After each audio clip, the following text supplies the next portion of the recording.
My name is Tommy, and there was a time when Christmas was my favorite holiday. That was until my 7th Christmas. I still believed in Santa at the time. Well, not just believed in him. I was obsessed with the idea of Santa. Most kids have that idea at least once, that they should stay up all night and wait for Santa, but I doubt most kids have ever actually done it. But this was the year. This was the year that I decided I would wait up for Santa, for real. It was Christmas Eve night, a few hours after my family had left. I stayed up late like I always did, watching TV in my room. I think it was around 11 p.m. when my dad came to say goodnight to me. He always goes to bed early. My room was on the first floor of the house, and my parents' room was upstairs. I should note we lived in a huge house, and you couldn't really hear anything going on across the house. A little while later, my mom came up to tell me to go to sleep, and then shut my door. Of course, I didn't go to sleep. Instead, I got up from my bed and began to write a note for Santa to read. I only planned on secretly observing Santa. I didn't plan on speaking with him. I feared that if he caught me, he wouldn't give me any presents. On the note, I told of my love and appreciation for him, and what I wanted for Christmas in the future. I planned on placing this directly above the fireplace, just as soon as my mom would go to sleep, though. I grabbed some tape from my backpack and a flashlight from my desk. I then opened my door, tiptoed down the hall, and peered into the living room. I could see my mom placing presents under the tree. I tiptoed into the dining room and hid under the table, where I had a perfect view into the living room and the tree. This was the perfect spot to wait for Santa. After my mom finished putting presents under the tree, she grabbed a glass of water from the kitchen, shut the lights, and walked upstairs to her room. I got out from under the table and ran into the living room, taping the note above the fireplace. I got back under the dining room table and waited in the dark. The small light coming from the digital clock in the living room provided just enough light for me to see the tree and the fireplace. I waited and waited, but nothing happened. I felt myself starting to drift off until something brushed up against my leg.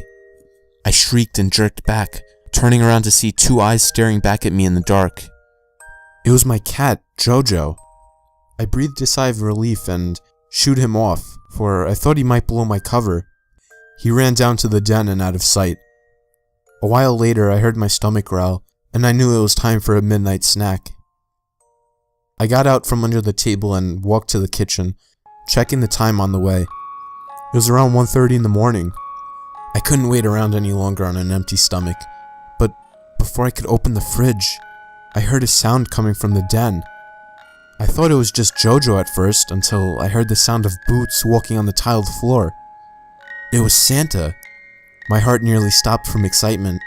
The footsteps neared closer to the steps, and I quietly ran back to the dining room table to return to my hiding spot.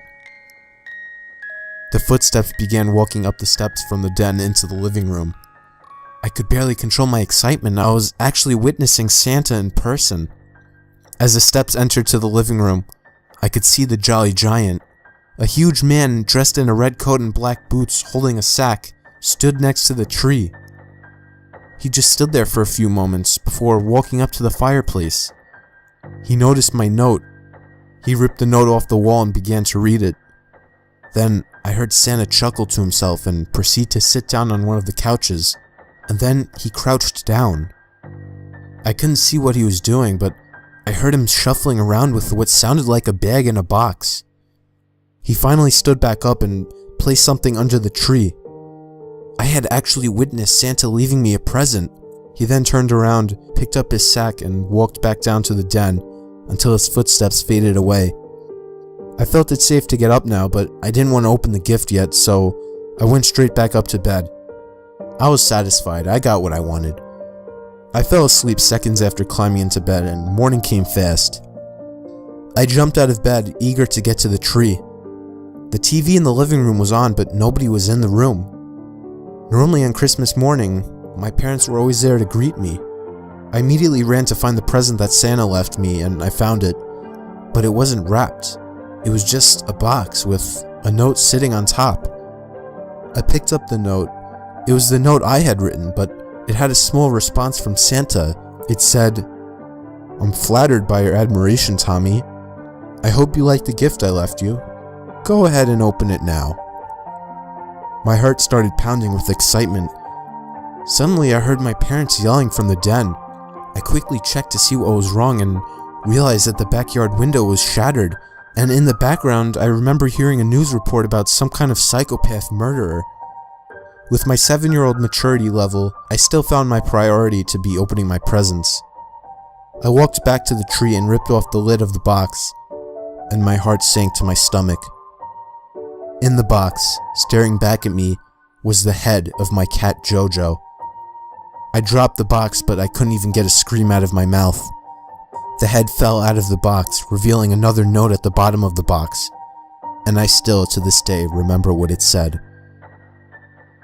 I hope you like your present, Tommy. Oh, and by the way, I know you were hiding under the table. See you soon, and remember, I see you when you're sleeping.